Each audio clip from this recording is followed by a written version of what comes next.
Persoalannya apabila itu sudah mengganggu prestasi atau akademiknya, ya dia utamakan mana dulu. Organisasi seperti Becomers, student yang menggunakan seragam organisasi kemahasiswaan itu mampu untuk bisa menyeimbangkan dengan prestasi akademiknya.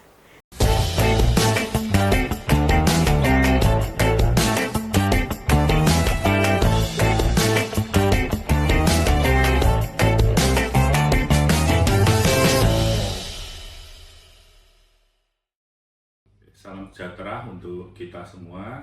Perkenalkan, saya Hendra Wijaya, Dekan Fakultas Bisnis Universitas Katolik Widya Mandala Surabaya.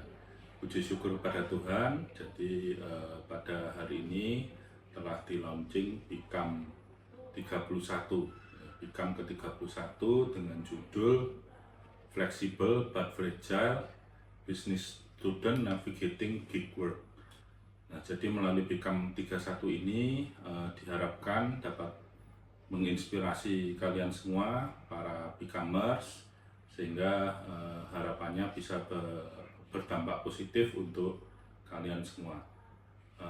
Fakultas Bisnis mengucapkan banyak terima kasih kepada seluruh yang berkontribusi untuk pembuatan BIKAM ke-31, baik panitia, narasumber, maupun BIKAMers sekalian. Semoga karya BIKAM ke-31 ini boleh menjadi berkat untuk kita semua. Tuhan memberkati, salam Widya Mandala.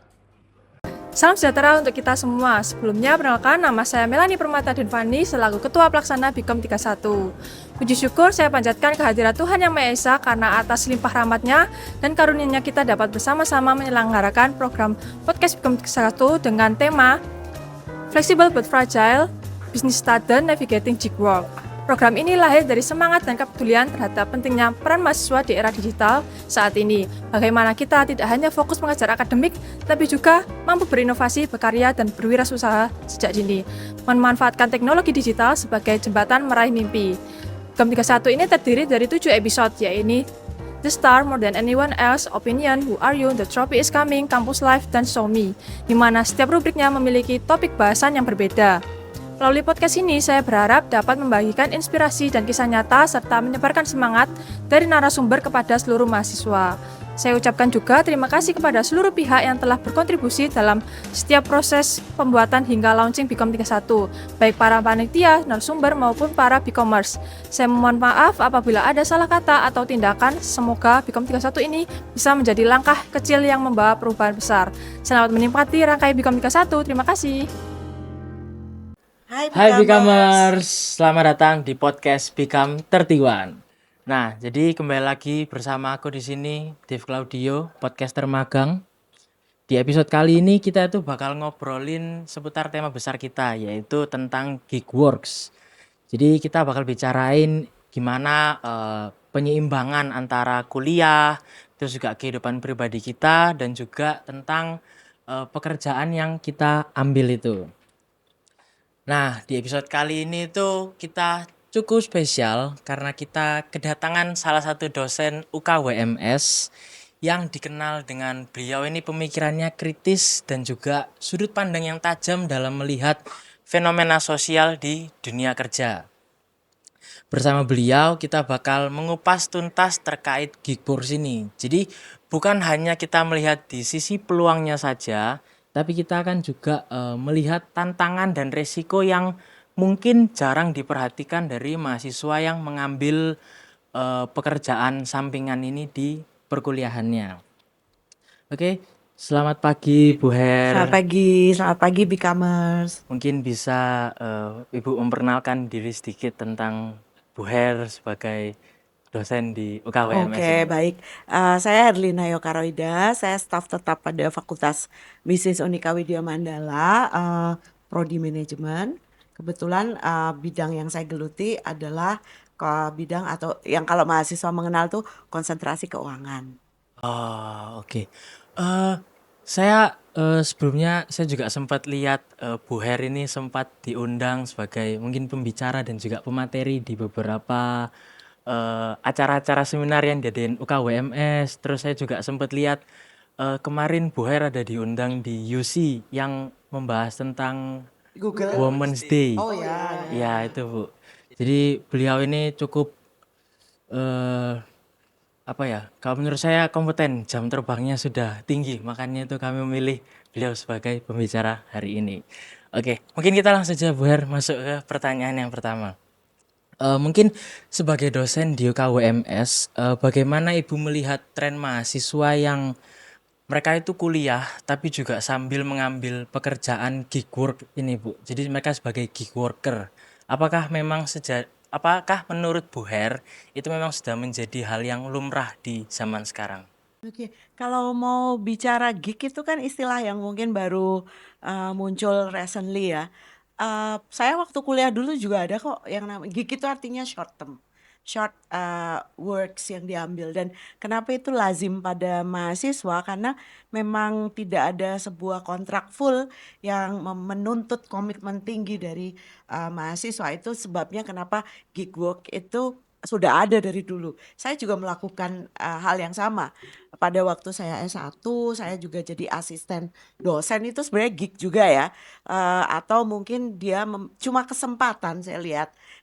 Waktu saya juga kuliah di luar negeri, itu kita juga sangat ingin kalau melakukan pekerjaan gig baik itu di dalam kampus sebagai saya waktu sekolah di UK saya juga mengerjakan gig baik itu kerja di restoran maupun jadi asisten untuk mendampingi mahasiswa S1 dan seterusnya. Poin saya begini, gig itu adalah hal yang dari dulu ada.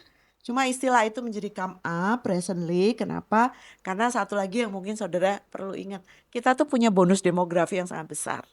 Karena bonus demografi yang sangat besar, kesempatan atau peluang pekerjaan yang sifatnya freelancer itu juga banyak, terutama pada dekade ini konten-konten kreatif itu juga muncul, butuh editing dan seterusnya, yang menyebabkan menurut saya ketersediaan pekerjaan dalam konteks gig itu banyak. Kalau zaman waktu itu yang namanya event organizer nggak sebanyak hari ini. Ya, Itu betul Bu. sebabnya mahasiswa pun punya kesempatan untuk melakukan pekerjaan freelancer. Betul Bu. Jadi gig adalah hal yang dari dulu pun sampai sekarang itu tetap ada karena gig sendiri itu maknanya adalah short term atau freelance gitu. Oh, berarti sebenarnya dari dulu sudah ada, Cuma bentuk pekerjaannya menyesuaikan dengan perkembangan zaman dan ketersediaan pekerjaan yang mengalami perubahan. oke, baik Bu. Terus pengalaman dari Bu Her sendiri dalam mengamati mahasiswa itu biasanya Bu Her kan juga sempat melakukan gig work itu dulu ya Bu. Motivasi utamanya itu kira-kira apa Bu dalam Bu Her misal ngambil kesempatan dalam mengambil pekerjaan itu Bu? Oke, kalau saya lihat ya mahasiswa memilih gig itu pasti motifnya banyak. Banyak riset sudah sebenarnya melakukan itu dan itu secara kajian ada. Yaitu mereka salah satunya juga mungkin motivasinya ingin mendapatkan secara ekonomi, Ya. ingin mendapatkan penghasilan tambahan. Yang kedua, mereka punya keinginan juga untuk upscaling, yaitu skill mereka ditingkatkan. Entah itu sebenarnya kalau namanya pekerjaan gig barangkali juga nggak relate kan Iya, betul dengan Bu. background Apa yang kita studi, ambil, iya betul. betul. Tetapi ada hal baru yang mereka bisa dapatkan misalnya bagaimana mengelola waktu karena bekerja katakanlah seperti saya pernah kerja di satu restoran dekat kampus waktu di Inggris itu saya harus tepat waktu, saya harus ngerti caranya melayani konsumen, saya juga harus jadi kasir. Artinya skill ini kan memang bukan skill yang memang butuh kemampuan pengetahuan lebih tinggi atau knowledge, tetapi mahasiswa bisa belajar untuk berelasi secara sosial. Ini kan semacam skill life ya, life Iya. skill ya, bahwa dia punya relasi baik dengan orang lain, bagaimana dia mengelola waktu. Jadi intinya pada skillnya dia untuk ditingkatkan, itu salah satu motivasinya. Di samping mungkin juga ada keinginan untuk memperluas jaringan, pertemanan atau yang lain. Motivasi mahasiswa pasti di situ aja. Karena mereka kan memang masih pada level beginning dalam Ya. life cycling hidup ya. Baru mulai, Jadi nggak akan mereka mikir, oh ya uang dari gig bakal saya pakai untuk menikah atau usaha, kan nggak akan begitu Iya, gitu loh. betul Bu. Jadi sesuatu yang dikerjakan dalam short term pasti kebutuhannya juga untuk short term. Ya, short term gitu. hanya pada saat itu aja. Oke Bu. Terus menurut Bu Her, apa dampak gig works dalam performa akademik mahasiswa? Jadi kayak mungkin misal mereka rencananya aku pengen ngambil gig works bukan karena ekonomi, tapi aku karena pengen dapet pengalaman baru. Misal kayak Bu Her sebut tadi, ketepatan waktu di datang jam kerja, terus mungkin juga mereka pengen nambah relasi, tapi yang nggak mereka siapkan itu diri mereka. Jadi malah kayak harapannya mereka pengen dapetin sesuatu yang baru, tapi di balik itu mereka malah jadi kayak keteteran gitu Bu. Jadi Kalau itu opsi, karena tugas mahasiswa utamanya adalah belajar kan gitu. Karena kalau mahasiswa full timer student, umumnya kalau orang full timer student kan memang mendedikasikan hidupnya untuk belajar. Itu sebabnya kenapa gig populer pada kalangan mahasiswa karena utama dia adalah belajar. Persoalannya apabila itu sudah mengganggu prestasi atau akademiknya, ya dia utamakan mana dulu. Maka yang terjadi seringkali ini kayak timbangan ini Mas. Apakah dia lebih fokus untuk gignya? Kalau gignya itu jadi fokus, artinya profesinya dia udah pekerja. Bisa dipahami? ya, Dia kalau itu profesi pekerja bukan profesi student. Kalau profesi mahasiswa inilah yang dipilih. Maka sebenarnya ya, ide gagasan Widya Mandala itu membuat mahasiswa aktif berprestasi itu adalah karena mereka yang aktif berorganisasi seperti Becomers, student yang menggunakan seragam organisasi kemahasiswaan itu mampu untuk bisa menyeimbangkan dengan prestasi akademiknya. Nah, kebalikan sekarang, kalau saudara memilih tidak berorganisasi, organisasi kan for free, nggak ada arus kas masuk sebagai pendapatan. Tapi kan sama-sama belajar juga, belajar bernetwork, belajar untuk time management, karena berorganisasi kan bicara soal komitmen kan begitu. ya, Cuma betul Pak. pilihan sekarang kan beralih. Kalau itu menjadi gig works, ya utamakan dulu, karena itu bukan profesi utama. Profesi utamanya adalah mahasiswa. Mahasiswa. Tapi karena dia bisa mengerjakan gig, maka ada yang namanya aja tambahan additional. Ya, Itu kan artinya saya bisa dapat uang, saya juga bisa dapat pengalaman, saya juga bisa dapat relasi sosial. Nah, sekarang ketentuannya pada mahasiswa yang bersangkutan. Bagaimana dia mengatur waktunya. Karena ini kan short term, bukan komitmen jangka nggak panjang, betul Bu. kalau mahasiswa ngambil SKS kan komitmen 1 semester, paham ya maksud saya? Bahwa jadwal sudah ada setiap hari Senin, nggak mungkin kan? Yang namanya gig itu kan pada sisi relung-relung kosong-kosong yang bisa saudara isi. Ambil, ya. Sehingga kalau ada bentrok kepentingan, lah kepentingan mana dulu yang mau diutamakan? Di situ sebenarnya mahasiswa juga belajar untuk menentukan prioritas. The most important thing I think adalah set up your priority. Jika set up priority-nya adalah sekolah dulu, sambil saya dapat duit ini, maka utamakan dulu sekolah. Ada janji nih sama dosen nih bimbingan. Janjinya udah ada terschedule bahwa meeting terjadi pada hari Rabu misalnya. Ya, Nah di situ kalau terpaksa saudara nggak bisa karena ada pekerjaan yang mengharuskan saudara menyelesaikan itu, maka sebenarnya satu, ada komitmen yang terlanggar. Karena itu kan Betul. komitmen jangka panjang untuk menyelesaikan skripsi misalnya. ya, Tapi saudara juga harus mengambil ini. Nah, apa yang dilatih dari mahasiswa? Berkomunikasi dengan dosen, bernegosiasi dengan dosen. Ibu apa atau bapak apakah berkenan jika saya reschedule karena saya tidak bisa meninggalkan ini. Di situ saudara konvinsi si dosen gitu. Artinya ini semua sebenarnya latihan juga. Bernegosiasi, berkomunikasi is a part of that gitu. Sama baik itu dikerjakan di dalam lini atau jenis kerjaan apapun, itu menurut saya. oke Bu. Berarti bukan malah membatalkan salah satunya ya Bu. Bisa dikompromikan toh. Jika itu sudah janji prioritas dan itu tingkat urgensi. Kita kan semua belajar ya. Ya. Ngerti caranya mana prioritas, mana urgensi, mana emergency. Ya udah kalau itu hal yang nggak mungkin dibatalin bahwa saya ketemu dengan dosen karena ini hari terakhir dan seterusnya, ya bakal dong dibatalin kerjaannya. Ini Ya, kan betul. kemampuan kita belajar untuk menentukan prioritas. Wah, oke. Berarti itu ya teman-teman, maksudnya secara nggak langsung dari kita mungkin kita ngambil sisi positifnya, kita belajar bahwa kalau misalnya kita dikasih dua pilihan itu nggak melulu kita harus membatalkan salah satunya. Bisa aja kita kayak tadi yang dijelaskan Bu Her, kita bisa mulai kompromi atau mungkin mereschedule. Ya, schedule. Oke. Jadi rescheduling. Oke, lanjut Bu.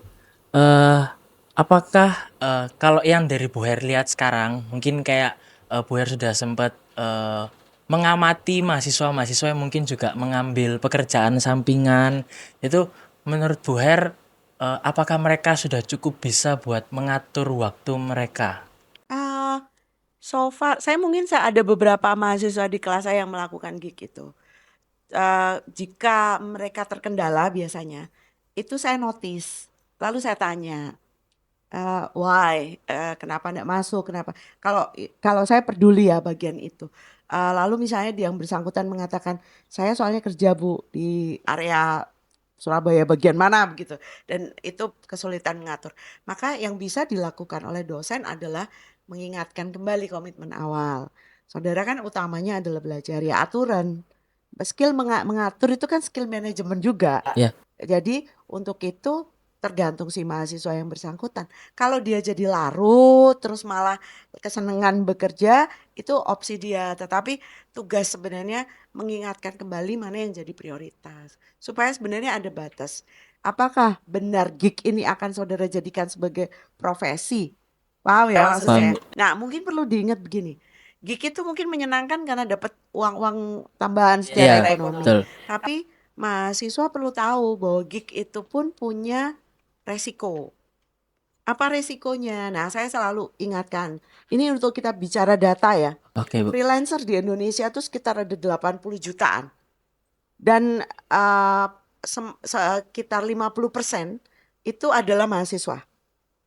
Artinya 50%-nya yang lain apa? 50% yang lain itu ternyata lulusan. Itu yang saya khawatirkan. Maka banyak sekali, 32% loh saudara ini di Indonesia menurut data ya tahun 2025 terkait dengan mereka yang bekerja pada gig. Problemnya itu apa sebenarnya yang perlu untuk mahasiswa aware? Gig adalah something yang short term. Kalau short term artinya ada juga hal yang sifatnya kontrak temporary yang mungkin saudara akan beresiko di situ. Apa itu resikonya? Proteksi atas jaminan saudara. Apa jaminannya? Baik jaminan kepastian secara kesehatan, tidak ada proteksi loh ya. Ya. Kalau nanti kejatuhan apa, tidak ada proteksi juga. Ya, Paham tanggung ya? jawab sendiri. Kalau kecebloan apapun nggak ngerti kita, terluka dan seterusnya, itu tidak ada jaminan secara kesehatan. Soalnya juga nggak ada jaminan mikir-mikir pingin dapat pensiun ya nggak mungkin lah gitu loh, atau jaminan kalau saya keluar saya dapat pesangon ya nggak bisa. Ya. Itu salah satu hal yang menurut saya perlu diperhatikan oleh mahasiswa. Bahwa gig works itu tidak memberi saudara cover. Karena sifatnya apa? Jangka pendek. Nggak mungkin kan dalam jangka panjang. Maka karena tahu itu proteksi besar, tidak ada proteksi, ada potensi saudara juga tereksploitasi. Apa maksudnya eksploitasi? Kita nggak ada kontrak yang jelas. Ya. Ini kerja harusnya 10 jam, saudara disuruh molor sampai 14 jam. Harusnya janji ketemuan sama dosen, gara-gara dieksploitasi sama pekerjaan, dia nggak bisa. Itu sebenarnya ruang-ruang di mana potensi mahasiswa itu harus sadar bahwa gig itu punya resiko di situ. Sekalipun ada benefit yang bisa saudara peroleh. Ya, pertimbangan itu saudara perlu lihat. Termasuk juga mungkin yang kadang-kadang tidak disadari. Ini untuk student perempuan ya. Ya. Pekerjaan-pekerjaan yang secara saudara tidak sadari justru memberi ruang-ruang eksploitasi secara seksual misalnya. Harus berpakaian seksi, harus begini. Itu saudara sadarkah bahwa itu bagian dari kekerasan juga mungkin? Ngerti ya maksudnya? Makanya buat saya apa? Pada saat saudara seksi, saudara itu melanggar atau tidak saudara inginkan, tidak konsen dalam hal ini. Konsen itu kesepakatan ya, dua belah pihak mau melakukan. Maka waktunya mahasiswa untuk enggak. Waktunya dia untuk quit dalam hal ini. Paham ya maksud saya? Paham. Karena ada hal yang utama yang perlu saudara lakukan. Sehingga si mahasiswa harus juga punya self protection. Karena kita nggak diproteksi. Berarti saudara harus melakukan self protection sendiri. Sama aja kayak berkendara, Iya, proteksi saudara kan jas hujan. iya pakai Kalau nggak helm. bawa jas hujan, you harus buat self protection. Caranya gimana? Ya tunggu aja. Aduh. Nggak usah Nggak usah apa? diterabas. Nggak usah diterabas. Ya, betul. Gitu loh poinnya. Jadi mahasiswa sudah harus punya kesadaran-kesadaran bahwa ini pekerjaan yang ternyata mengeksploitasi dirinya atau tidak. Apakah ini toksik buat saya atau tidak? Kan mungkin Ya. mahasiswa juga mengalami itu. Nah, mengapa? Karena saudara itu ini tips saya ya buat semua mahasiswa. Mulailah dari dalam hidup itu mengumpulkan sebanyak mungkin memori baik. Jika dia di pengalaman kecil itu ada dua ya, dia ambil itu sebagai memori baik atau dia malah jadi trauma karena itu. Oh, Karena akan menjadi berpengaruh nantinya. Oh ini dulu belajaran toksik, nanti kalau di kerjaan dia juga ikut toksik. Understand ya poin saya? Iya. Maka waktunya mahasiswa juga tahu melengkapi kesadaran bahwa this is not right. Hidup saya nggak tergantung dari ini kok. Saya tujuan utama saya adalah sekolah dulu. Kalau enggak saya berhenti dulu, nggak apa-apa. Saya berhenti, saya fokus di sini atau cari gig yang memang memberikan kita itu pengetahuan, pengalaman baik, itu yang perlu digarisbawahi. Jadi nggak serta-merta hanya karena persoalan ekonomi gitu loh. ya. Oke, berarti jadi kayak kita ini di luar, masih kita misal memang fokusnya di ekonomi, tapi kita juga tetap harus fokus di keamanan dari Ya, diri kita betul. sendiri. Ya itu safety, security itu menurut saya perlu untuk ekonomi gig ya.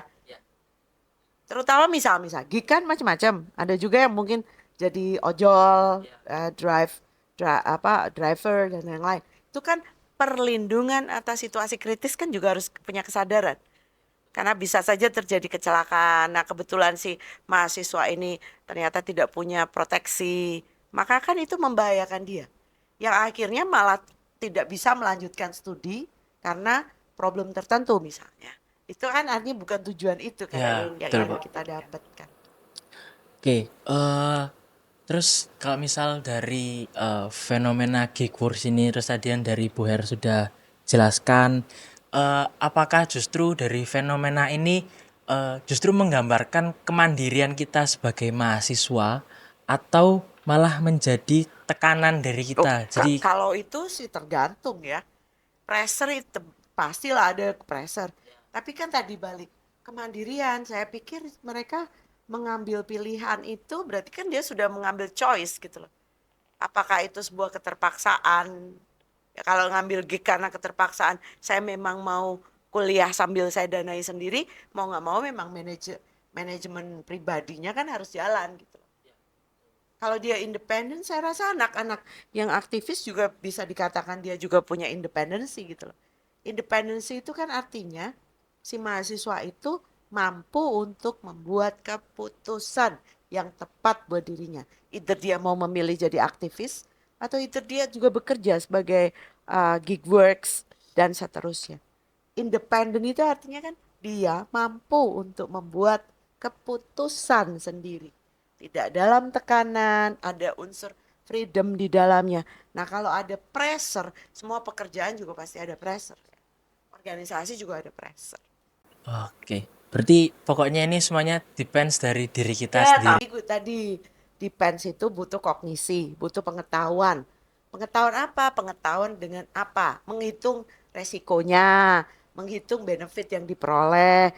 Kalau kita berpikir hidup kan nggak mungkin memberi saudara no such thing as a free lunch kan. Nggak ada makan siang gratis. Tapi life juga harus trade off. Kita nggak bisa jadi orang serakah.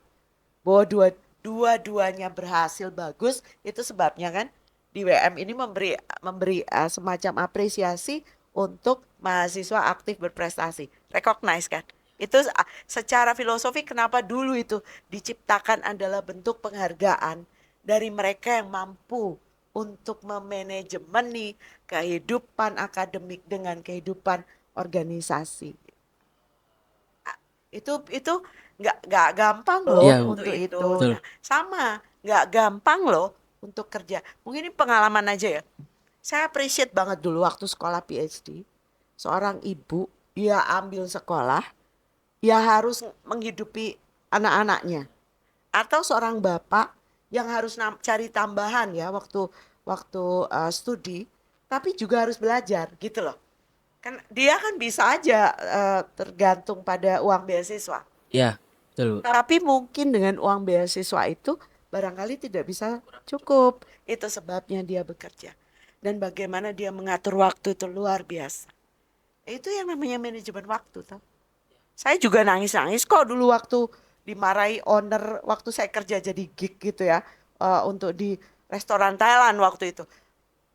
Ya tekanan pasti tinggi, belum belajar, belum lagi komitmen menyelesaikan sekolah dan seterusnya, itu pasti dirasakan lah oleh mahasiswa, oleh semua orang yang memang mengambil posisi gig gitu ya. Belum lagi seperti itu. Gig work yang lain tuh ada loh, yang jadi pengumpul troli di supermarket. Banyak activity banyak untuk itu. Ya tapi pagi-pagi, contoh aja saya ngambil contoh. Waktu di Australia, kalau mungkin saudara mengetahui mantan menteri luar negeri kita dulu, itu sekolah di Canberra. Itu pagi-pagi loh dia ngakuin gig. Apa yang dia lakukan? Loper koran. Saudara bisa ngerti berjuang melawan cuaca yang sangat dingin. Apa yang dilakukan, nanti kalau ada waktu silakan dicek. Ada makanan yang namanya Vegemite. Vegemite itu rasanya nggak enak banget gitu loh. Tapi itu sukanya dia bawa, lalu dia toilet gitu loh. Supaya apa? Supaya melek, tahu nggak? Mantan menteri luar negeri pun melakukan gig works. Jadi apa? Loper koran. Tapi kok dia sukses ya, dia bisa jadi menteri luar negeri. Ya itu perjuangan. Itu hal yang memang jadi pilihan kita. Menurut saya kadang-kadang begini, mumpung saudara itu juga masih muda. Ujilah dirimu seberapa tangguhnya saudara. Seberapa mampunya saudara untuk itu. Nah kalau kita nggak pernah nguji kita, ya kita kan nggak pernah tahu potensi kita sebesar apa. Betul Bu. Silakan diuji dulu gitu. Dan satu lagi yang perlu positif saudara pegang adalah learning by doing kok. Pekerjaan gig kan pekerjaan yang tidak membutuhkan mungkin pengetahuan yang memang harus di-upgrade terus gitu loh. Tapi kan cuma butuh skill yang lebih mumpuni. Ya, Ya, jadi kalau learning by doing aja terus learning, you skillful pasti. Akhirnya lebih cepat time and motion study dalam menyelesaikan pekerjaan. oke Bu. Terus kita mungkin lanjut ya Bu. Kalau menurut Bu Her sendiri, apakah sistem pembelajaran di kampus itu seperti sudah cukup mensupport buat dari mahasiswa yang mungkin mereka juga ada mengambil pekerjaan sampingan Bu? Mungkin perlu dibedain. Sistem ini kan nggak ngerti kalau anak-anak itu mau gig atau enggak. Paham ya poin Oh saya? ya, paham Bu. Sistem itu kan memang highly education. Higher education itu kan sistem yang high regulated. Regulasinya tuh tinggi Mas. Sistem pendidikan tinggi itu. Jadi kan mereka sudah ada set gitu. Keinginan mahasiswa untuk upskill, ya, ruangnya untuk mereka apa upskill? Ya itu ada kesempatan internship, ada kesempatan magang kan? Ya, ada ada. kesempatan kalau upscaling di situ. Tapi sistem yang lain, kebutuhan mahasiswa untuk nambah ekonomi, itu kan dua hal yang berbeda. Jadi kalau mau ditanya apakah sudah mendukung, memang ini kan bukan adaptif untuk menyesuaikan dengan saudara. Yang harus Ya. disesuaikan adalah pilihan saudara pada pilihan studi, kan begitu? Ya, betul Bu. Bisa ditangkap ya? Bisa. Ya apa kalau ditanya apakah sistem ini sudah mendukung mahasiswa? Loh bukannya ada komitmen ya? Kalau kita harus datang 14 kali dan boleh kok. Ada Tidak absen. aturlah waktu. Karena sistem gig adalah flexibility. Saudara nggak bisa dong menuntutkan sebuah sistem yang udah ada. Itu Ya, poinnya. betul. Nggak cocok nih gitu loh. Paham ya? Iya Bu. Jadi kayak itu lebih ke bagaimana cara kita Nah, nentuin iya, karena kan aktivitas. Widya Mandala juga bukan sekolah boarding militer yang Ya, beda dong. ya gitu betul Bu. loh. Terus gimana pandangan Bu Her tentang mahasiswa yang cenderung mereka itu kayak berpikir harus selalu produktif dan terlibat di banyak kegiatan gitu Bu? Jadi kayak kalau menurut Bu Her yang tadi kan itu kembali lagi ke diri kita masing-masing, gimana cara kita nge-manage kesibukan kita gitu Bu. Nah mungkin kan ada kayak yang di awal tadi saya sampaikan, ada mahasiswa yang mereka ingin mendapatkan apa, pengetahuan atau skill-skill yang baru, tapi justru malah mereka kayak lebih ke memaksa diri mereka sendiri. Jadi kayak mereka aslinya belum siap, tapi karena mereka kepingin buat dapetin itu, jadi kayak mereka ngepaksa, akhirnya banyak hal-hal yang kayak kebuang. Jadi kayak jam belajarnya kurang, atau mungkin jam-jam tugasnya juga jadi kebuang. Mereka jadi kayak lebih teledor gitu Bu. Ini balik lagi, arah pertanyaannya kan sebenarnya penentuan prioritas tuh. Ya, Nah, mungkin mahasiswa perlu melakukan seleksi yang tadi. Mana sih sebenarnya yang dia butuhkan dulu. Sehingga dalam pengaturan itu dia bisa atur manage waktu. It's about time management kan. Time management itu di dalamnya juga penentuan mana yang paling dibutuhkan oleh dia dan mana yang paling less. Ya mungkin menurut saya cara dia adalah mana dulu. Nggak mungkin kan kita ambil semua hal gitu loh. Karena saudara sebagai mahasiswa kan punya keterbatasan waktu. 24 hours itu pikiran itu dibagi dalam apa? Kalau 12 jam udah belajar, mau nggak mau kan selebihnya juga saudara atur. Sekarang saya mau justru malah saya khawatir mahasiswa itu mensimplifikasikan situasi. Kalau saudara belajar 3 SKS, itu apa artinya? 50 menit di kelas terstruktur. Artinya 50 kali 3. ya, Tapi kan ada dua komponen yang lain. Ada 60 menit di luar kampus untuk belajar terstruktur atau belajar mandiri. 60 menit yang lain adalah dipakai untuk aktivitas yang lain. Beda loh ya, sistem di Australia. Di Australia itu satu mata kuliah, itu 10 SKS, 10 unit lah. Kita kan cuma 3. iya, Coba dibandingkan, betapa effort itu kan harus banyak memang. Bukan berarti 3 SKS itu ya 50 kali 3 di dalam kelas. Itu keliru loh. Di luar kelas ada kan aktivitas. Makanya kalau ngambil kelas 50 menit di dalam kelas atau 3 SKS di luar kelas itu harus disediakan juga dalam konteks tadi 60 kali 3 ditambah 60 kali 3 yang lainnya gitu loh. oh, Sehingga saudara ngapain kalau begitu? Sebenarnya sekolah IQS berat. Yaitu kalau ada satu tugas, katakanlah ambil mata kuliah saya, saudara harus membaca tentang teori keagenan atau apa.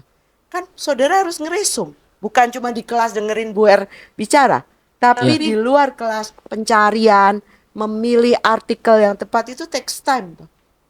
Ya, Ya, betul, itu Bu. yang dikonsumsi. Makanya kalau mau membandingkan, waktu saya sekolah, saya berapa sih waktu yang saya pakai buat belajar? Saya tuh pakai satu hari itu 10 jam loh untuk di library. Buat apa? Ya buat upscaling pengetahuan. Makanya kalau misalnya saudara belajar tentang satu topik, tapi saudara nggak ngerti, ya kan nggak bisa. Kalau di Barat, pada waktu mau ngambil mata kuliah gitu ya, misalnya saya mau ambil itu untuk fall winter ya, itu di summer, itu mereka sudah cari loh buku apa yang akan dipakai si dosen buat semester depan. Ada bacaan yang dia baca selama musim summer itu sendiri. Jadi mereka ter-equip. Paham ya poin saya? Paham, Bu. Jadi justru yang saya khawatir itu kenapa mahasiswa nggak kritis? Karena pengetahuan mereka tidak banyak gitu. Ketidakbanyakannya mengapa? Menganggap simplifikasi sekolah adalah hanya di kelas. Di luar kelas saudara tidak pernah diskusi, di luar itu sudah berat. Itu sebanyak balik ke Geekworks. Prioritas dulu mana yang jadi tugas kita. Equip kita dulu. Lah nek pengetahuan nih cuma apa ya, tipis-tipis. Tipis-tipis. Kalian milihnya malah geekwork yang short term. Itu kan bonus demografi hanya akan menjadikan saudara buruh-buruh jalanan, buruh-buruh jangka pendek yang tidak punya jaminan atas masa depan lebih panjang. Ya, betul, Bu. Memang nggak mau nyekolahin anak kelak gitu ya. Iya. Memang tujuan keuangan saudara tidak untuk mempersiapkan masa pensiun. Bagaimana dengan proteksi kesehatan saudara? Dan itu semua harus dipikirkan. Maka kenapa Geekworks untuk mahasiswa buat saya upskilling saudara. Mungkin itu akan nambah untuk CV. Sehingga ngapain Mas? meningkatkan daya tawar dan jual saudara di pasar kerja. That's the point. Oke. Ya, terima kasih Bu atas apa kalau ngomongnya. Mungkin saran ya buat kita ke Kita depannya. cakap-cakap kok. Ya, Parlay itu conversation. Conversation itu selalu harus ada karena kebebasan akademik, kebenaran ilmiah itu kan spirit perguruan tinggi. Jadi mimbar terbuka, bercakap-cakap, bahkan kalau audien mau tanya silakan. Kayak Iya. Rocky Gerung ya saya. Ya Allah. nggak apa-apa Bu. Mungkin dari yang bisa saya simpulkan dari pembicaraan kita hari ini, sebenarnya buat mahasiswa mengambil gig works itu oke. Iya, silakan. Selama mereka bisa melihat peluang dan juga yang terutama mereka bisa menjaga keamanan dari diri mereka Ya, sendiri. dan juga prioritas tadi. Ya, prioritas. Prioritas studinya dan yang lainnya disesuaikan saja. Ya, jadi jangan sampai mungkin nanti Becomers yang juga ada ngambil part time di tempat lain atau pekerjaan lepas, tetap harus ngutamain Betul. ya, ngutamain kuliah itu terutama dan juga aware tentang Safety, keamanan, kalian betul. sendiri, betul. Jangan sampai Dieksploitasi. betul, kalian cuma mengharapkan ekonomi, jadi kayak kalian ngelihat, wah ini gajinya lumayan daripada pekerjaan lepas lainnya, Iya. sampai kalian apa kalau bahasa Jawanya membelani Ya, buat ngelakuin betul. itu Betul. tanpa ngelihat dari keamanan diri kalian Ya, sendiri. gitu. betul, itu kuncinya. Oke, Becomers mungkin cukup sekian pembicaraan kita dengan Bu Herlina pada hari ini. Pembicaranya kalau menurut saya ini cukup seru dan cukup berbobot buat saya karena beberapa perkataan dari Bu Her itu juga menjadi pengetahuan yang baru buat saya dan juga saya harap kami harap itu juga menjadi pengetahuan yang baru buat para Becomers, apalagi tentang keamanan dari diri kalian sendiri. Itu yang menurut saya buat di zaman sekarang orang-orang itu jarang memperhatikan itu karena mereka lebih ngutamain di mencari uangnya aja tanpa melihat dari keamanan diri mereka sendiri. Oke, mungkin itu cukup untuk hari ini Bu Her. Oke, terima kasih. atas Senang waktunya. bercakap-cakap dengan Becomers. Ya, terima Semoga kasih Bu. bermanfaat. Amin. Semoga sharing hari ini bisa menjadi bekal buat Becomers di rumah. Jadi juga kalian bisa lebih aware lagi tentang manajemen diri dan juga manajemen waktu kalian. Oke, para Becomers, terima kasih. See you next time di podcast berikutnya. Bye-bye.